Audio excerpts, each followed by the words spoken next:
It is really an honor and a privilege to return to Rockefeller again.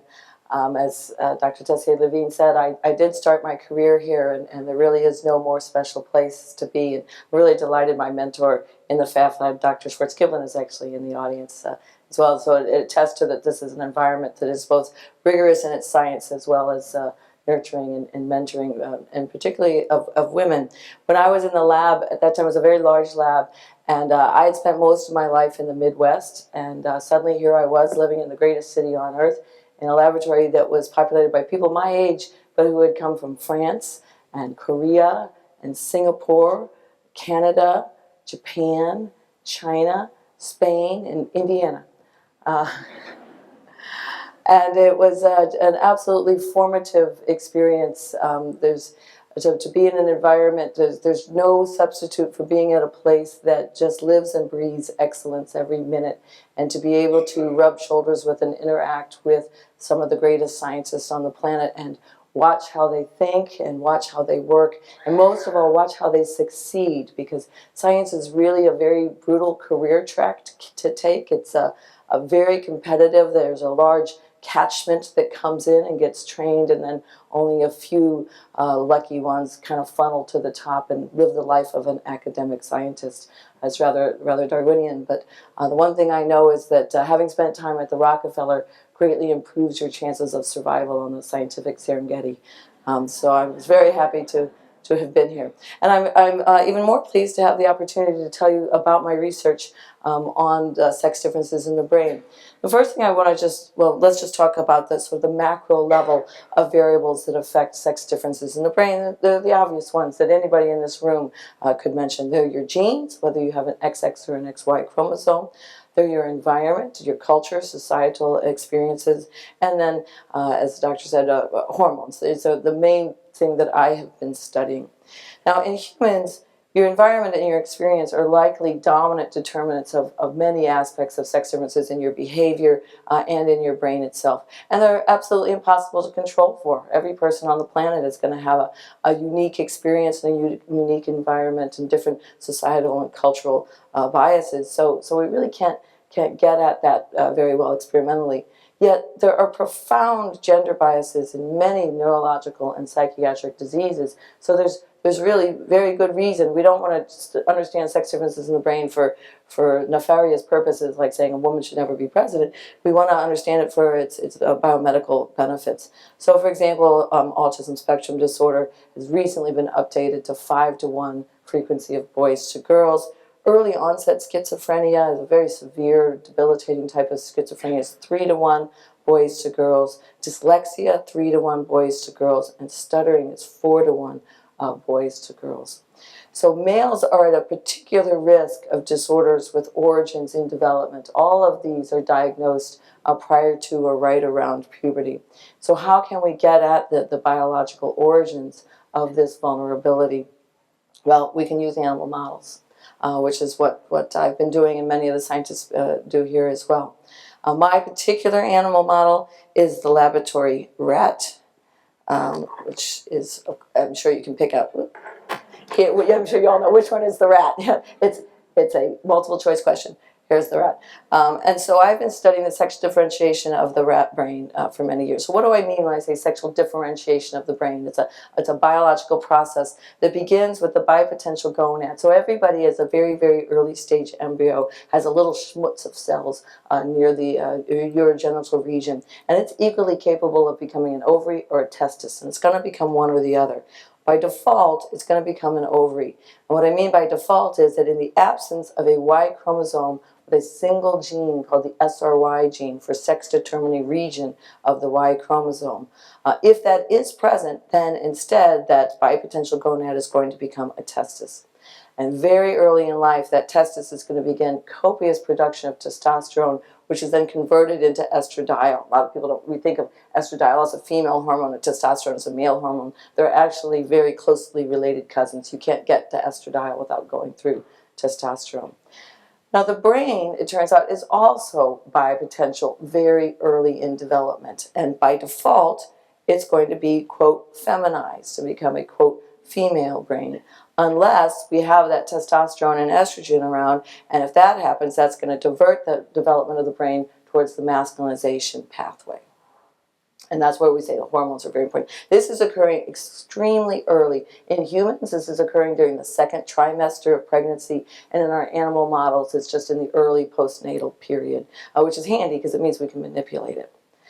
So I've been spending my career looking at the brain to see how it's different in various aspects in males and females. And we now know that just about any neuroanatomical endpoint you can think of is going to be modulated by sex and hormones. So if we just look across life at all the things that happen in your brain, when your brain first forms and then you have a period of neurogenesis and gliogenesis, those neurons have to migrate, they're going to grow, they're going to form synapses, they're going to prune off synapses, and some of them are going to die a naturally occurring cell death. All of these in different parts of the brain at different times can be impacted by hormones. Now, not everything everywhere, not everything in the brain is different in males and females. As you know, the brain is a very complex, multi-dimensional, many regions brain organ. It's not like the liver, right? You know, the left lobe of the liver is pretty much the same as the right lobe of the liver. But your cortex is a whole lot different than your cerebellum and your hypothalamus. So we look at each region individually. So what I want to just tell you about is a few sort of stories. They're kind of just so stories about what we've been finding when we look at these things. So the first is one about communication. Many developmental disorders involve communication deficits, both in schizophrenia, autism, stuttering, Tourette's, etc. And so can we get a handle on that in our animal models? And so to kind of backtrack for a second here and think about when the human genome was sequenced, one of the biggest surprises was how stunningly similar we were to other organisms, and in particular the chimpanzee, with about a 95 to 98% DNA homology. Now, since then, we've found a lot of reasons why we are different. But if we think about what really makes us different from the chimpanzees, it's not just our DNA. But one of the big differences is language. We have language. We are arguably the only species on the planet that has language, in the true sense of the word of language. And so linguists and scientists alike have been asking for many years, is there a gene for language? And they had sort of come to the conclusion that no, it was more of an emergent property of a very complex developing brain. We have the most complex cortex and everything. And that was pretty much where the field had sat until they discovered a family called the KE family that had a cleared, pedigreed, rare, devastating speech and language disorder. They had malformed jaws and tongues, but they also could not understand speech very well. They had normal IQs in other aspects of life, but their speech was severely impaired. And they knew it was inherited by looking at the pedigree. And so they went and tracked down the gene. It has a funny name, FOXP2. That just has to do with the fact that it's got a fork head shape. It's got nothing to do with foxes. And they found that it was mutated in all members of the family. It was a nonsense mutation, this single protein. And then they also found that there had been an amino acid substitution between us and the chimpanzees when we diverged about 20 million years ago in our evolutionary process. So this became sort of the candidate for the language gene.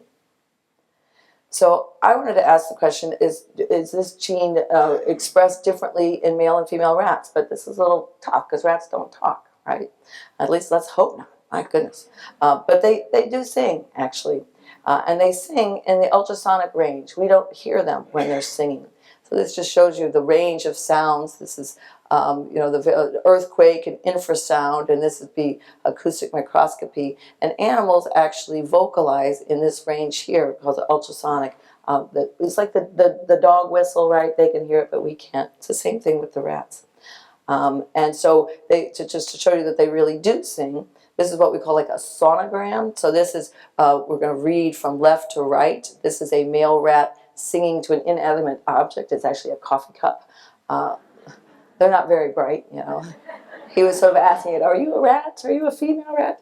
And so this is very, very slowed down. And so you can hear what it sounds like. And you can follow it here.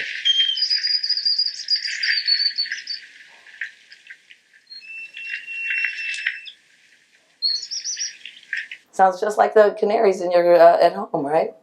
So we wanted to know what's going on with these rats if they're communicating. And in rodents, the mother-pup pair is the most important communicative unit.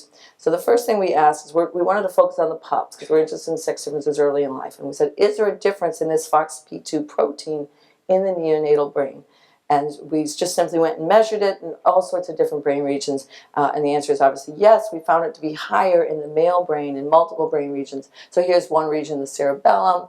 It controls a lot of different things about emotions and motor behavior. Here's the amygdala. You can see the male's got about twice as much of this protein as the female. So is that relevant to their vocalization? Well, when rat pups are separated from their moms, this is a really bad thing. Being out of the nest is very, very dangerous. And so they start to say, hey, mom, come get me, come get me, come get me. I have what we call a distress call. So the first thing we did is we recorded their distress calls to see what they sound like and see if they were different. So here's a male rat. And he's saying, mom, mom, get me, mom, mom. You can see, and this is really slowed down. He'll make about 100 of these calls in a minute. Versus his sister, who's, wait a minute, I'm gonna stop here. She's going to call much more slowly, and she kind of, her calls, the chevron goes down, and then she just gives up. She's kind of going, mom, mom, and then she gives up, and life is sad. And here she laughs, oh, please, mom, please. So, but the big question was, so this was really interesting. Nobody knew that they were calling different in the males. But the big question was, is mom paying attention? Does mom, is all the kids are yelling at me, be quiet, everyone. So to find out if she's actually paying attention, we do what we call a maternal retrieval test. And we take the pups away from the nest and we put them aside and we ask the mom to go and get them. But she picks them up just like a cat picks up its kittens at the scruff of the neck. These rats do exactly the same thing. We asked, who is she going to pick first? And we'd always just assumed it was random. In fact, it's not random at all. This is a rank order sum. And this shows that all of the males were retrieved before all of the females. So yeah, so it's, yeah, stinks, doesn't it? So, but so males are much likely to be retrieved first. But if we make the girls sing like boys, we use a genetic trick to do that. So here's the male-female difference. Here's the female that we made to sing like boys, and mom's like, sure, I'll get you. You're singing the right way. And here's males that we made sing like females, and she ignored them completely. So this was quite interesting, because this is a sex difference in the pup behavior that directs the behavior of the mom, the mother, and then this further impacts on sex differences in pup brain development. Because if you're left out in the freezing cold and you're dehydrating, etc., that's going to be impacting on your brain development. So that was kind of one sort of unexpected, interesting source of sex difference in the brain. But the other place I've been kind of drilling down more deeply to get into real neuroanatomical endpoints is to ask about this process of synaptogenesis. And this is how neurons talk to each other, right? Neurons synapse on each other. And one of the handy things is a specific type of synapse called a dendritic spine. That's what these little mushroom protuberances here. These are, you're only looking at the one neuron here, and the other neuron is going to come in and connect, just like putting a plug in a wall. It's going to connect to make a synapse. And so we've been focusing on these for quite some time now. And we've interrogated one system in detail on one part of the brain. It's called the preoptic area. It doesn't have anything to do with vision. It just happens to be pre to the optic chiasm. We just asked a simple question: is there a sex difference in these dendritic spines during this early period for sexual differentiation, when the hormones are really high in the male and not in the female? And the great thing is you can just go and count them, right? And this is just sort of a representation. If you just take a region of a male dendrite, you see it's got all of these little protuberances, and the female has about half as many. And it's the distance between them that is much, much greater in the females. It's sort of like telephone poles on a wire.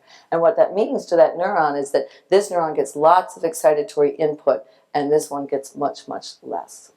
So if we're talking about synapses, we want to know what is the mechanism of how this occurs. It must be a neurotransmitter, right? That's the chemistry of the brain. That's how communication occurs. Is things like dopamine and serotonin, oxytocin, vasopressin, many neurotransmitters I'm sure you've heard of, acetylcholine, noradrenaline, adrenaline, etc. All of them have been looked at. All of them have been found to be wrong. And in fact, it's because we weren't thinking the right way. It's not a neurotransmitter at all.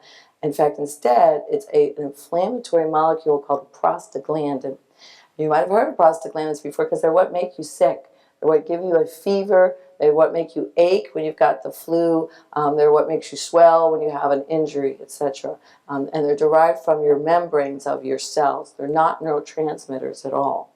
And what we found was that in males, there's a production of a particular prostaglandin called PGE2 by the neurons, and it causes glutamate release from this cell, which is also not a neuron, an astrocyte, and that tickles the receptors on the neurons to cause the formation of these dendritic spines. So no neurotransmitter really directly involved at all. Now, while we were doing these studies, we found that we could convert the female brain into male with a single injection of this prostaglandin PGE2, which just seemed absolutely unbelievable. It seemed like Mother Nature just playing with fire, that a single injection, or single exposure early in your life would convert your brain to male. Couldn't be. So we said there's got to be a feed-forward mechanism. So we focused on another cell in the brain that's also not a neuron. It's actually an immune cell. It's the primary immune cell of the brain, and it's very unfortunately named a microglia, because really what it is it's a macrophage, and it both responds to and produces prostaglandins.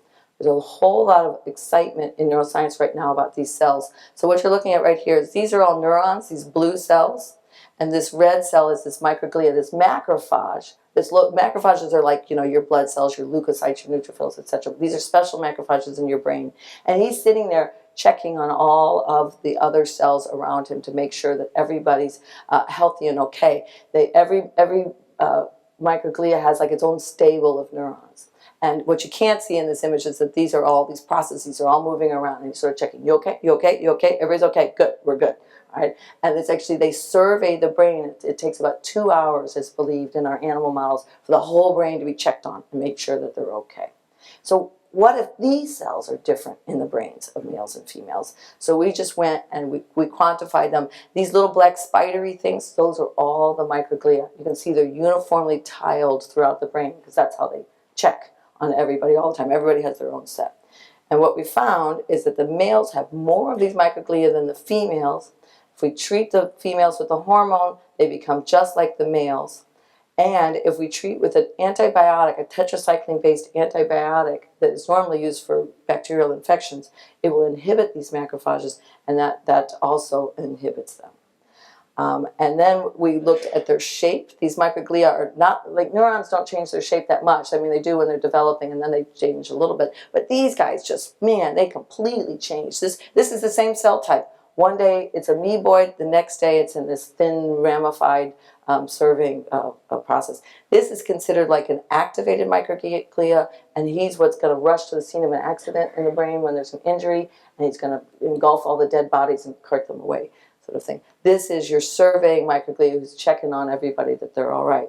And when we looked at these in males and females, so this is just a region of the brain, look at this difference. So the males here, these are all of his microglia, and they're in what we call an activated, blebby, kind of angry sort of state. They're sort of worked up kind of thing, and they're releasing all sorts of cytokines and prostaglandins and stuff. And the females' microglia are very finely filigreed and lacy and well-behaved and sitting quietly and not causing any trouble. And so there's this huge difference in these. So these were big surprises to us that first, prostaglandins, not neurotransmitters, are the primary target of hormone-induced masculinization of the brain. Second, microglia, non-neuronal cells, these are modified macrophages, are a key partner in this process of sex differentiation. And third, these early changes that we've seen endured throughout the animal's lifetime. So you set the pattern early, and there it is. Now we also wanted to look at the genes and see if there was differences in gene expression between males and females, which we found, not unsurprising, but when we did so, another gene popped up that just knocked our socks off. So this can't be a coincidence, because it's a mast cell protease. So what are mast cells? They're another non-neuronal cell. They're another type of macrophage, only these come from your bone marrow. But they get into your brain early in life, and they take up residence. They are all throughout your body for other things like allergic responses, asthma, anaphylactic shock, and they are first responders to injury. You can see they're highly mobile. Those are little fimbria that they use to move around really quickly, and they're packed full of stuff. And this is a lot of stuff that then when they rush to an accident, they dump all that stuff and sound the alarm and tell everybody else to come. We've got a fire going on over here. Let's go clean it up. The stuff that they dump is histamines, serotonin, and other molecules. So we had to ask the question, is there a sex difference in these mast cells in this brain region, if they're in the brain, and it showed up in our genetic profile. And the great thing about this is it's really easy to do. So this is a section through the brain of that preoptic area region. And these little black dots that look like dirt, they look like dust on the slide, those are actually the mast cells when you blow them up. And you just go in and count them like that. Every graduate student in my lab wants this project. That is the easiest thing they've ever done. So when we did go in and count them, the males have twice as many as the females. Now, as I mentioned, they're packed full of all these chemicals that then they degranulate. And you can see it here when they're degranulated. Here's one that's still holding on to all its goodies. Here's one who's degranulated. And so because they're so important to both life-threatening and annoying things like, allergies versus anaphylactic shock, there's been lots of medical tools to study them. And you can prevent them from degranulating and dumping their contents, or you can cause them to dump their contents. And so we wanted to ask the question, does that degranulation impact on microglial morphology? Is there a conversation going on between these two types of macrophages in the male brain? And we can inject our animals right here in this critical period with those drugs that either stabilize or degranulate. And sure enough, if you look back here, here's the male with his kind of all blebby, worked up microglia and her nice fine ones. If we stabilize his mast cells and tell them to behave, don't dump your contents, his microglia just settle right down, become very nice and finely ramified. Versus look at the female with her degranulated mast cells. So even though she has half as many, if she dumps her contents, boom, her microglia are all worked up. So here we have two non-neuronal cells that are critical partners for this sex differentiation process in this brain region. But what about other brain regions and other behaviors? Well, the amygdala is a really important brain region for social behavior and emotional behaviors. And so we've been very interested in sex differences in this brain region because of its role in the control of social play. So these are juvenile rats. These are sort of like, the equivalent of 8 and 9-year-old humans. And you put them together in a cage and they start to play. And they play at different rates. And these are two males here, and they like to wrestle, as you can imagine, which they're doing right here, right now. And we quantify this. And then he goes over here and says, "You want to play?" And she says, "No, I'm washing my hair. Leave me alone." And she doesn't want to play. She's just, looking in the mirror and having a good time. So there's a big sex difference in how they play. So we want to understand the neurobiological basis of that.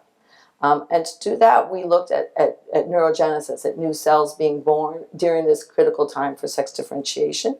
And we asked the simple question, is there a sex difference in cell genesis in the neonatal amygdala? And again, we inject a marker that allows us to just go and count newborn cells again, so lots of counting.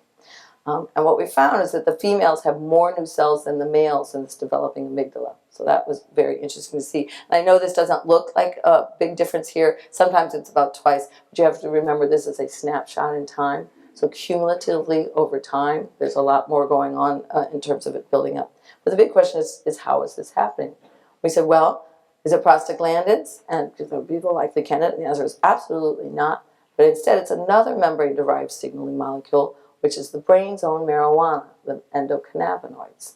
And we found this is a ubiquitous membrane-derived signaling molecule. It's been implicated in neuroplasticity. And we found that the males had more of the brain's own marijuana in the amygdala than the females. So not only do they have this kind of inflamed, angry, blebby microglia, they're a little bit stoned too. Explains a lot. So we said, okay, remember that those females have more new cells than males in the developing amygdala. Well, it turns out that the endocannabinoids are reducing the cell genesis in the male. So they're not making as many new cells. If we give the females endocannabinoids, we greatly reduce her cell genesis. Well, what about those microglia? Might they be important to this process? So we asked the same questions. Is there sex differences in microglia in the developing amygdala? And the response was yes, there were, but not in the way we expected at all. So this is another close-up image of that microglia type cell. This is a nice surveying microglia. This is one that's going out checking everybody, you okay, you okay, you okay? Well, but every once in a while, these are phagocytic cups. And when it finds out somebody's not okay, or maybe just looks at them funny, he says, okay, you're gone, and it just engulfs them and consumes them. And they're extending these processes out to engulf the cell and pull them back into the body. So a body of the cell. So we ask the question of who has more phagocytic cups, and the males have significantly more than the females. And if we give the females the brain's own marijuana, the endocannabinoids, they look just like the males. They start to have these phagocytic microglia. And I just want to show you some images of these cells and why we're so excited about them, because they're so fun. They have like personalities that they change all the time. This is a fluorescent image of microglia. This is a compound phagocytic cup. Here's what I call my lacrosse microglia. I guess he's got this one here, and here's the Mickey Mouse microglia. This is a triple cup. So they will engorge and eat 2 or 3 other cells at the same time. So that's the question, what are they eating? We had to identify that, and to do that we used just a stain that just stains every other cell in the brain, just its nucleus. And when we look inside the phagocytic cups, we see that they're eating other cells, sometimes 2 cells at a time. This one is a 2-fisted phagocytoser here. And these are the enzymes that show that they're really digesting the cells that they're eating. This is going on in your brain. This is going on in all of our brains all the time. These cells are going around feasting on other cells. So our big question was, are the microglia eating the newborn cells in the males? Is that why the males don't have as many? So if we block this process of phagocytosis, here's our sex differences. This is another study that showed a bigger sex difference. If we block this phagocytosis with that minocycline drug, we actually turn the males into females. They have as many new cells. So the sex difference in cell genesis is actually secondary to the endocannabinoid-induced microglial phagocytosis, which is really a surprise. So when we go back and look at this neurogenesis here, we have to add a new process. He was just a boy. So why is it so exciting to know that these non-neuronal inflammatory cells are different in males and females? Well, if we look at all of the disorders of development, of microglia or immune involvement, or with a sex bias in prevalence or severity, we see that there's tremendous overlap, in particular autism, schizophrenia, and Tourette's. And in terms of things like autism and schizophrenia, although there's a lot of genetic predispositions, in terms of environmental risk factors, early life inflammation is the greatest risk factor, either gestationally or very early in development. It's a leading environmental predictor of relative risk, mostly if mom gets sick with the flu or something. And being male is the leading biological predictor of your relative risk of developing schizophrenia or autism spectrum disorder. So we ask, is it possible that there's a vulnerability threshold, and males, they just rest closer to that, they're going off to the precipice, get away from that wall. How many times have I told you, come back from that edge, you're going to fall off. They're there, they're taking that risk, they're out there at the edge, whereas the females are safely hanging back. So that when an insult occurs, like an inflammation, are they closer to tripping over that wall into illness? So some big picture conclusions are that the cellular mechanisms establishing sex differences in the brain are unique to every region. So I just told you about 2, but I can tell you about 10 more, and they're all different. And also that the variables other than classic regulators of neurodevelopment and plasticity are the regulators of many sex differences. This is not what we expected. And that leads me to just a few final big concepts, and 2 competing, but I think compatible concepts. The first is that the brain is not unitarily male or female. And that's why I earlier said feminized or masculinized, male or female.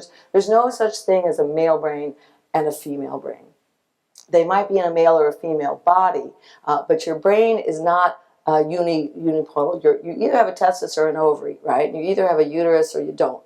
But that's not true about the brain. The brain is very multifactorial. And in fact, instead of being unitarily male or female, it's really a mosaic. Right? It's a mixture of relative male and femaleness. And that's because there are all of these different mechanisms in every different brain region. It's simply impossible for it to be uniformly one way or the other. And the reason that probably the tautological reason there's all these different mechanisms is to increase the variability so that everybody's different, right? Which we all know every man is not like every other man, and vice versa. But it's important that a mosaic is not a blend either. It's very different. So why isn't it a blend? Why don't we just have a continuum of maleness versus femaleness, and you could fall anywhere along that continuum? That's a good question, and we don't know why. But I have an idea of why, a theory of why. And that's because when we look at our patterns of sex differences, we over and over see the same thing. The male always has twice as much as the female, or the female has twice as much as the male. If we give the male female hormone, she looks like the male. If we give the male more hormone, he doesn't get any better. He doesn't become uber male. We can't hypermasculinize him. And when we look at the variances, all across all these different things we look at, they're always very small and highly consistent.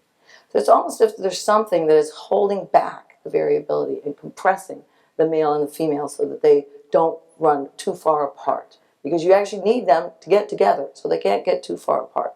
But there's also something that pushes the sexes apart, which is why we don't have a blend, right? We don't have a continuum in between. And if there was a mention of epigenetics earlier, and if we come to the original concept of epigenetics put forward by Waddington in 1949, it involved canalization. Canalization just referring to canals. So that if you head down this canal, that's where you're headed. You can't go back up and down this canal.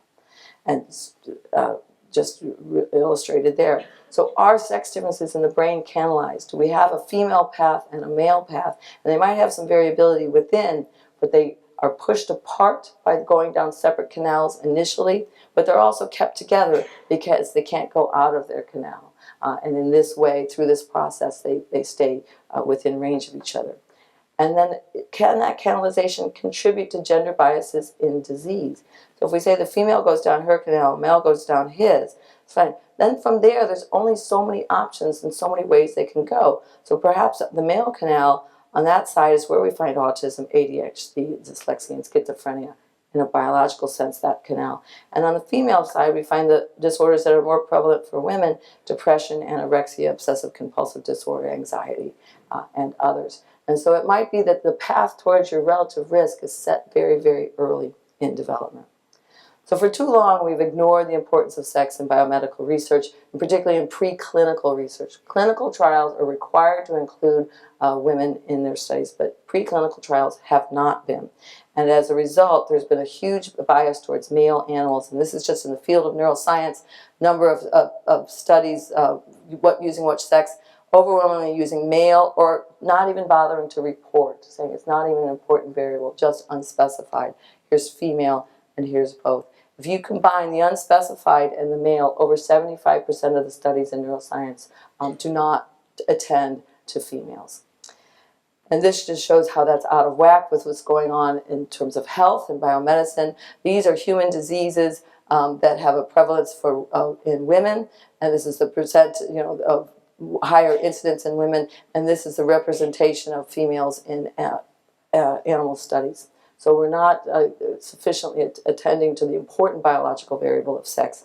The NIH is paying attention. They've just announced just this year, despite some of us squawking about this for 20 years, that they're now going to mandate that there be some balance in preclinical research of males and females in terms of both animals and cell studies.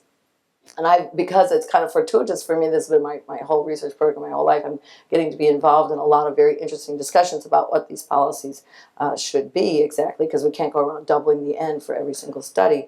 And I was at one of these events recently, and I was sitting next to this scientist, Art Arnold, who is a very esteemed graduate of this institution. He's now a distinguished professor at UCLA. And we were talking about all of these new policies and everything, and he leaned over to me and he said, none of this would be happening if there weren't women scientists. And I said I couldn't agree more. He's absolutely right. So with that, I will thank my funding agencies and to the many excellent students and postdocs that I've had over the years, and to the Rockefeller for the great training that I received here. Thank you for your attention.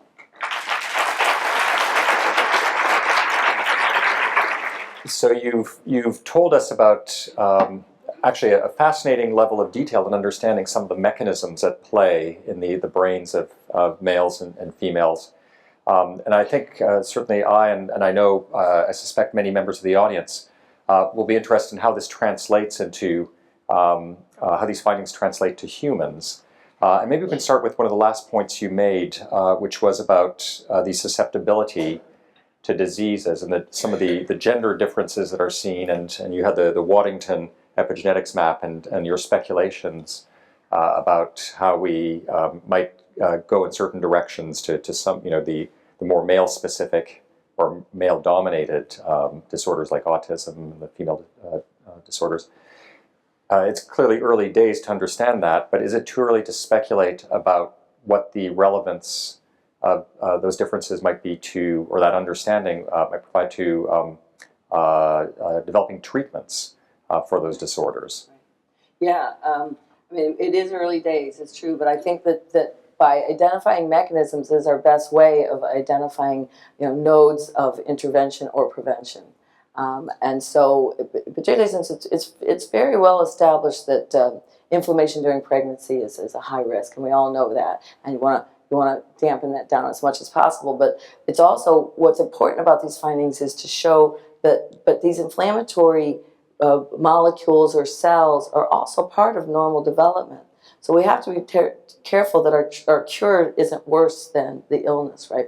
By knocking them down to the floor and depriving them of the normal developmental process. And I think because we're always hesitant to treat pregnant women too, for exactly that reason, because we don't know of the unintended consequences. The more we can understand these cellular mechanisms, the more we can get very precisely targeting at only preventing a sufficient amount of change to bring it back into register to where it should be, right? Because it's kind of like, you don't want to go this way, but you don't want to go that way either. So the idea being that if a woman is pregnant, has a child, and their whichever the relevant trimester is, the second trimester, it sounds like, would be particularly vulnerable, is overcome with a viral infection, there's some treatment you could do to make sure that the brain of the unborn child wouldn't be adversely affected. Is that the idea? I think that's what we're hoping for, yeah, that you could just lower the risk probability with the appropriate treatment.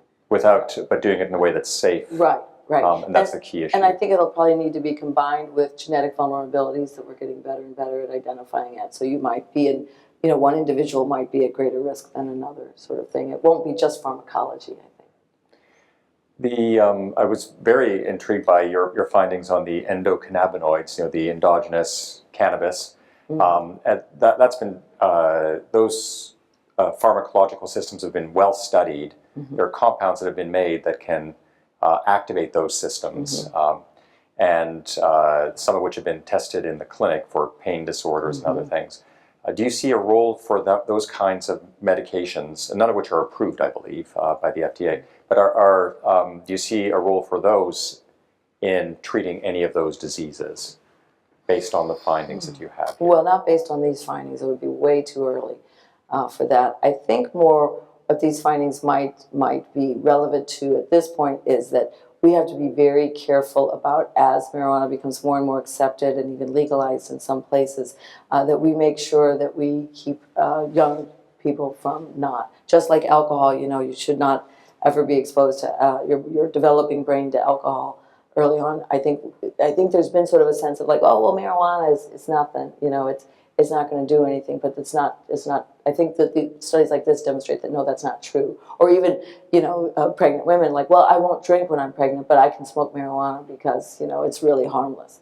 And in fact, anything that's mimicking a naturally occurring chemical in your brain has the potential to knock things out of kilter in ways you didn't expect. So during pregnancy and also adolescents who are going through puberty, and when often some of these diseases like schizophrenia will manifest. Right, exactly.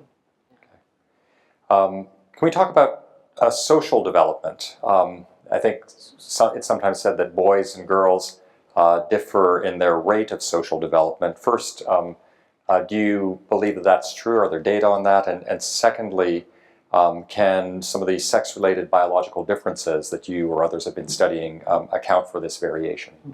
Well, independent of any data, I have a boy and a girl, and I absolutely believe it. And any parent who does, I think pretty much says the same.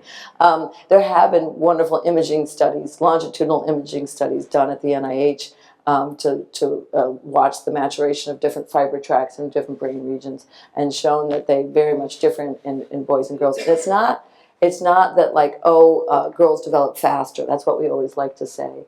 It's in fact, girls do develop faster in some brain regions, particularly those involved in language and social behavior, and boys develop faster in those related to fine motor skills and things like that. But then they both catch up to each other, and they both wind up in the same place. It's fascinating as to why they develop different brain regions at different rates. But because they do, if you sort of transect across development, they're both going to be at a different place until we get to, I always say, you're not really done until you're like, 28, and you've stopped making synapses in your prefrontal cortex.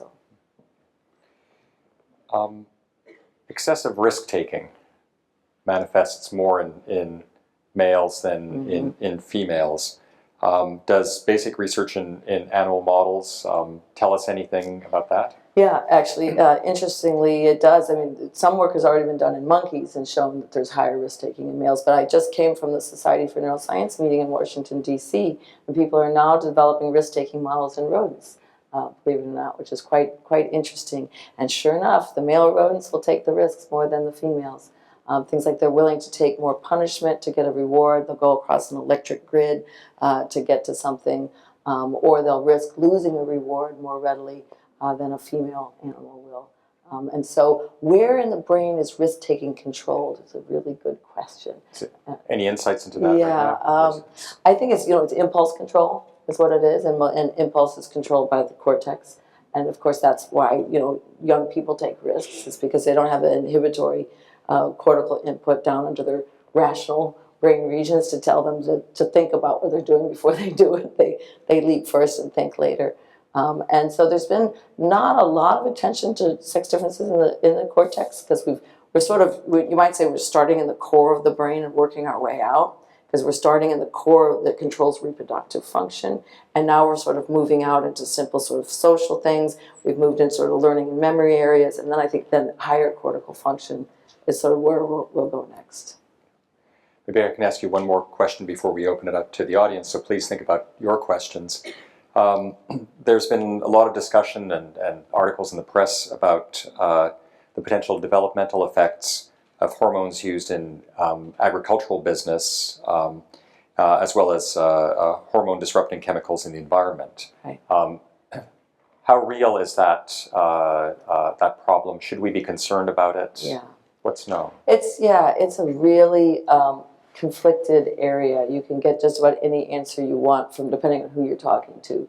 The one thing that is, in terms of the brain in particular, the one thing is very clear is that there has been a documentable increase in hypospadiasis in boys. Hypospadiasis is when the urethra does not make it all the way to the end of the penis, so there's a malformation there, and that's happened in our lifetime kind of thing, and that's not like, unlike many psychiatric disorders or diseases where diagnosis variants can shift around, right? Levels of, even things like diabetes, you can change the level that the glucose to decide if it's diabetes or not. You can't do that with hypospadiasis. It's anatomical, so either it's there or it's not. There's definitely been a marked increase in Western societies that are using a lot of plastics and a lot of hormones in their food. Now that's the periphery, though, and you might say, well, maybe that's more sensitive. Animal studies do show if you dose animals with high levels of these, quote, endocrine disrupting compounds, you can have behavioral effects. But in the early days, the doses were really large, and they weren't administered in an environmentally relevant way, like as to how we all get exposed. More recently, the studies have been, I think, better done in terms of getting really verifiable dosing that is reasonable, than what any reasonable person would be exposed to. And I would say there the effects are much more transient and inconsistent kind of thing. So I would say it's sort of, the jury is still out. Hormones, like hormones in agriculture and in food, they're going to be destroyed before they ever really get into any human. I think it's more the plastics compounds that are very stable and very long-lasting that are of concern. And I think that's why all of us don't use BPA plastics anymore. Great. So we have, we'll open up to the audience. Thank you for that lecture. It was amazing and very relatable. I'm a clinician, so I'm a dermatologist, not a Ph.D. And I prescribe minocycline. So how is that affecting my teenagers and young adults? Yeah, that's a really good question. I don't know. Remember that everything I'm talking about is very early in development. We do think that puberty is a second period of sort of, we kind of call it the finishing period. And we think a lot of these processes are reinitiated around puberty. But what I'm talking about in humans is occurring in utero. Kind of thing. And minocycline is being used for many, many, many things, including treating schizophrenia in some clinical trials right now. I think it's kind of like, I heard a talk by the director of the National Institute of Neurological Disorders and Stroke, and she said, oh my God, minocycline, it's the drug du jour. It's going to cure everything from obesity to diabetes to schizophrenia. So I would think, I'm not a doctor, not an MD, but I would think you're safe to continue prescribing it. I was wondering if you could comment more about your mosaic hypothesis, because it seems to be distinct from the cannulization. Yeah, thank you. It does at first. They do seem incompatible, don't they? But I think that so the mosaic idea is that every region, say the amygdala versus the hippocampus versus the cerebellum, or has its own mechanism to make the males and females apart. What the canalization does, though, is makes it so that it's not a continuum. So you could have a blend of every one of those regions that was, a range of male to femaleness, but instead by the canalization, it's like, no, this region is going to be, largely male or largely female, I think, and that's what makes it a mosaic via the canalization. Otherwise, you could say, well, there's a different mechanism in every brain region, but it's all a continuum, right? And so it's just, and this is all just speculation, but I think it's good speculation, is that it would just be a complete range of variability in every region. So we have ways to test this canalization idea, and that's what we're going to do. It's a really fundamental theory in biology. I'm sure you know more about it than I do, but that variability is not random. So evolution doesn't act on just random mutations all the time to get to where we are, because that's variability is not random. So there's a particular protein that is known as a chaperone protein to go around when there's small mutations and makes proteins fold incorrectly. It comes in and fixes them and makes them fold correctly. And again, so when variability should be like this, it says nope, nope, nope, and it brings everything back closer together. Thank you, Doctor. It's been a great lecture. You talk a lot about the hormonal effect on the differentiation between the female and the male, and the pituitary gland controls a lot of hormones. My question is this: I've noticed that a lot of dentists give a lot of mouth X-rays, and they do CAT scans. I have a theory that it's affecting pituitary glands. And taking that a step further, it could therefore be affecting the development of the brain. Do you have any thoughts on how the pituitary plays a role in this whole thing? Oh, yeah, that's fascinating. I mean, you're absolutely right. The pituitary controls the gonads to make the steroids. And I hadn't thought about that we know that the pituitary controls the testis and the ovary differently because the brain directs the pituitary differently. And that's a kind of a long story. Those were some of the very earliest discoveries of sex differences in the brain. But you're right. If you mess with the pituitary, you're messing with hormones. And if you mess with hormones, you could be in a pregnant woman. You could be messing with brain development. You mentioned the microglia, and if I understood correctly, you're saying that they go out and check if everything's okay, and it takes 2 hours for them to do kind of a brain scan. How often do they do that? Does that recur for the rest of life, and do we get a report? Yeah, excellent question. Yeah, they're doing it all the time. They're sleepless. They're always there checking on you. But what we have been finding is that as you get older, they tend to get even more in that activated state, that sort of worked up inflammatory state. And so there's a lot of at the meeting I was just at. There's a lot of interest in Alzheimer's is actually a disease of inflammation. It's a disease of aging and it's a disease of inflammation. And they're looking at these microglia now being associated with plaques and tangles in the Alzheimer's brain, and the big advance that's just happened that's so exciting about these cells that was reported on at the meeting is that how are we going to see these in the brain, right, these cells?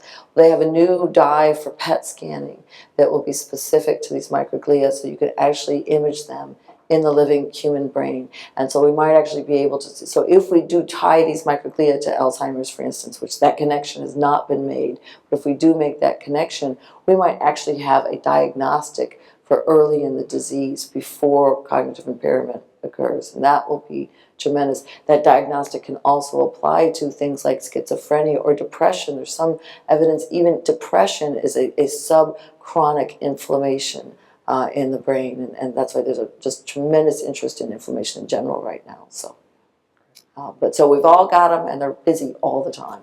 So I recall that mast cells in the periphery release histamine, and I wondered if there was evidence that the mast cells in the brain are releasing histamine, and does histamine have any effect on sexual differentiation? Right. Yeah, it's an excellent question. They are certainly packed full of histamine, and they certainly are dumping it. Whether or not they're having an effect or not isn't a question we've gotten to yet, but it's a good one, and it's one we're going to be asking. And this degranulation and granulation, are those granules histamine granules? Yeah, absolutely. Absolutely. And in the male brain, so mostly we think of histamine, of mast cells as degranulating, like when you get like pepper in your nose and you're going to sneeze, it's like, or you have something that causes you to have a bee sting, for instance. In the male brain, in this one region, we found that those mast cells are just sitting there degranulating happily all the time and just dumping their contents, and then they repack them up again, and then they're just always degranulating. First of all, thank you so much. In your lecture and in your research, the focus seems to be on diseases that present themselves, well, I guess in the case of autism, it's in early childhood, but some of the bipolar, schizophrenia later. Have you given any thought to how your work relates to, I don't even think it's considered a disorder, but we're hearing a lot more about children articulated transgender feelings. It's such an new on the frontier of this. But as you were speaking, I'm wondering, have you given any thought to that? Because we're seeing your images of, male features in the female brain and vice versa, and it made me wonder about that. Right. Yeah, thank you for the question. It's a really interesting one. So, and it gives me an opportunity to say a few other general things. So one is that one thing we've done in the field is clarify sex versus gender. So gender is a purely human construct of self-awareness and societal awareness of your sex.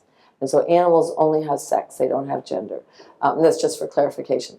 Now, and whether or not they know they're male or female, we don't know because they can't tell us.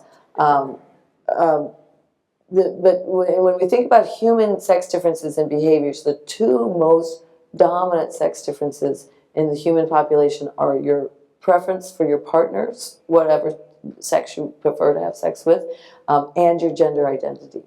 And so it's really interesting when either of those are changed, because it says that, it changed for biological reasons.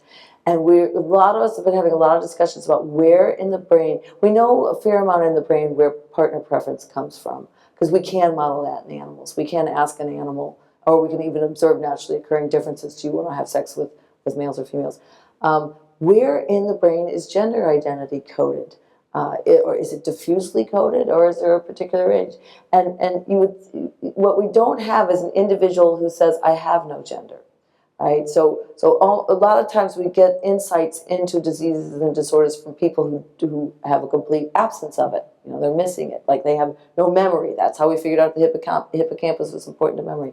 And everybody pretty much has a gender. Now, is that because you have to, because society demands that you check a box, that kind of thing? And you're right, there is a lot of emerging right now with young children, because we're all a lot more kind of comfortable and relaxed about it now, and letting them kind of toy around with it. And one of the interesting things that happens in a lot of kids who say I'm the opposite sex is the kind of clinical practice right now is to say that's fine and you can dress and behave as the opposite sex, but to allow no surgical manipulations until they're adults, because a lot of them change their mind and go back to whatever their actual biological sex is. But where in the brain that's happening is really, we don't know yet. And I guess it's probably going to have to come down to imaging studies and things. And then we can trace back to our animals.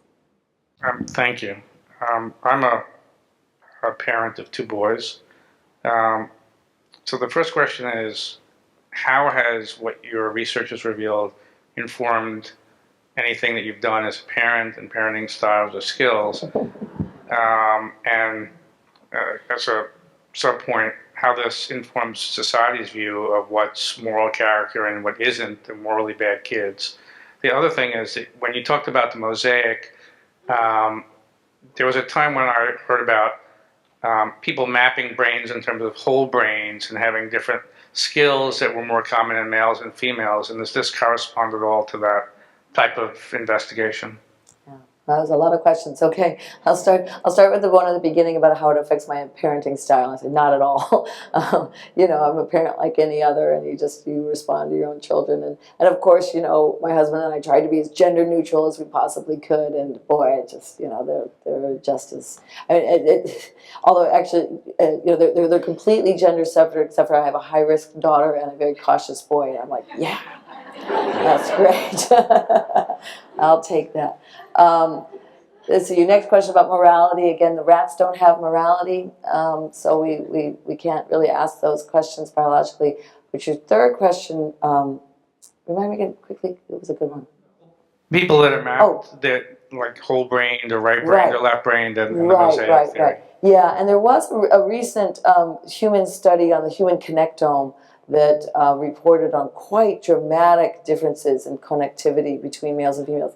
That study's been, you know, a little. It's like it's any big new thing in science, we need to have it replicated and reported on and things. But I wanted to speak to the idea, yes, that boys are good at math and girls are good at language. That's the one that we always hear. And really, the evidence for that is. It's important to put that in context. If we look at mathematical ability, the range of ability in boys is much, much greater than females. And if we look at the really, truly, truly mathematically gifted, the ratio was 12 to 1 20 years ago. And I used to give talks on sex differences 20 years ago, and I'd say, now nobody in this room is truly mathematically gifted. This is the 0.0001% of the population, so we can't be intimidated by that. And doesn't that tell us that there's something really different biologically? Well, in the intervening 20 years, they've started early intervention programs to identify mathematically gifted girls and to track them into programs that celebrate their mathematical ability and don't try to squash it. And in 20 years, the ratio has dropped from 12 to 1 to 4 to 1. So I kind of, whoa, okay, there's a lesson learned. Now the question is that 4 to 1 stable? Is that biologically based or not? We don't really know, and then, you know, time will tell. The language ability differences, yes, it's true on certain recall tasks, vocabulary size, etc. Girls are better than boys, but the magnitude of the difference is tiny. And the overlap between boys and girls is totally unpredictable of any one individual. Many, many boys are better at language tasks than many, many girls, and vice versa. I'm way out of my league on asking this question, but in terms of your channeling theory and where autism went to the boys and anorexia went to the girls, is it that's a response or an outcome for females, but is it predictive as well? Are there elements of this that would indicate that you can tell who might be more susceptible to anorexia, for example? Well, no, just girls, no. Other than that, no. I mean, there's so many other aspects of psychiatric associated things of risks that no, it could not predict at this time. And I'm not sure we ever want to get to the point of predicting, you know, because then when you start, I think that we want to be very careful about predicting and particularly with very young children. We don't want to direct their path and say, you know, so when do we start to say, well, and you're going to be an engineer when you grow up, you know, and you're going to drive a cab. You know, so it's a little bit similar that we want to have diagnostics but not predictors. I'm speaking as a parent and not as a physician or anything like that. But you mentioned that stuttering was connected more with young boys than girls. From a parental point of view, it's often connected also to anxiety, and sometimes children seem to outgrow it, and sometimes they seem not to. Can you just comment on that? I've never heard it mentioned as a language disorder per se, in the way you would think of. I've often heard it mentioned more as an emotional disorder.